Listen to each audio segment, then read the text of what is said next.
I'm Shannon Thrasher, and this is 30-Second Tactics. Today I'm getting a little first look, review, whatever you want to call it, on the Palmetto Dagger, the PSA, Palmetto State Armory. If you're not familiar with this, I know you're familiar with Glocks if you've been on planet Earth. So Glocks, Gen 1, Gen 2, Gen 3, Gen 4. So the patents for the Gen 3 have expired. So that allows companies like PSA and some others to basically build a clone. Now here's a Glock 19, and here's a PSA Dagger.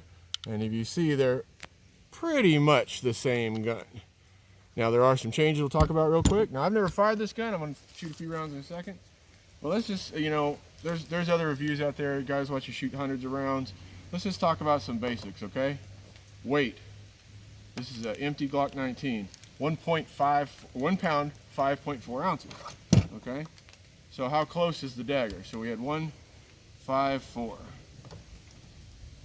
The dagger, 1 pound, 5 ounces, 5.4 ounces. So unloaded weight is absolutely identical, at least on my postal scale. I got a trigger pull gauge here. Now this is my 19, so I can tell you right now it's gonna read about 7-ish. Let's see. Well, you have to turn it on. It works better when you actually, you can tell it's live. Let's see. And 7 pounds 4 ounces. That's very typical for this gun. Now this one, and we'll talk about some of the differences in a second, but the Glock has that typical blade in the trigger, and this has more like what I call the Smith & Wesson trigger, where it's a hinge trigger, but it's still a safety trigger. And again, we are absolutely clear. And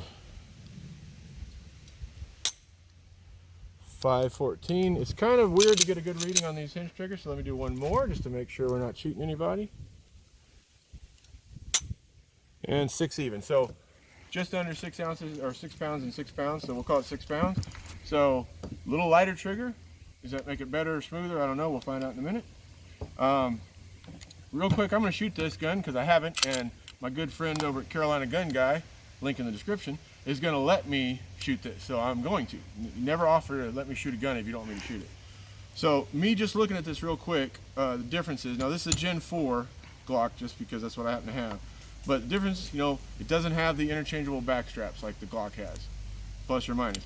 It does have a grip cutout, so you can get a hold of your mag. I'm not going to throw it in there because it's a live mag right now. You can get a hold of your mag in case it sticks. Now it absolutely runs Glock mags, PMag Glock mags. Anything that'll fit in a Glock 19 will fit in this. It comes with metal sights, steel sights, which I think is a huge advantage over the Glock's little plastic sights. It's got a steel guide rod versus the plastic and variations, and depending on which gen you get.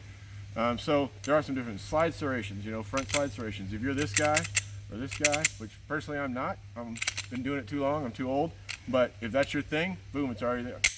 So like I said, the next thing we'll do, I've shot this a bunch, I've shot this 0. I'm just gonna dump 5 rounds out to each one and see what our splits are to see how smooth that trigger is. So ignore this beep. And let's see. So I'll just go on the beep and we'll see what our splits are.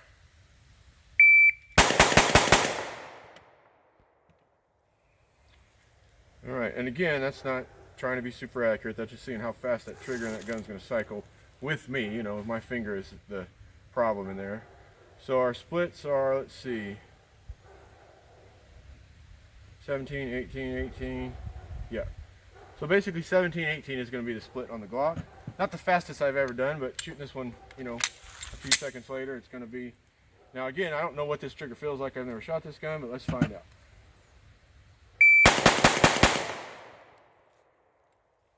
That trigger didn't feel too bad. Let's see. 18, 19, 20, so yeah.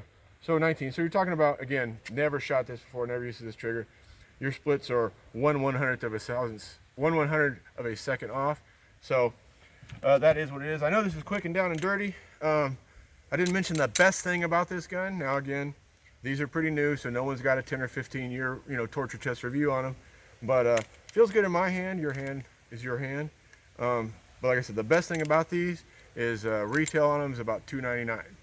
So, and you're looking, $4.99 or more for a Glock comparison. So, and I don't like to say a lot of prices all the time because they're so different from region and stuff. but generally this is going to be 2/3 or maybe even a little less of the Glock. So there's your little quick first impressions. It is what it is. If you guys like them, you do. There you go. Thanks for watching, guys. As always, work, train, repeat. Stay safe.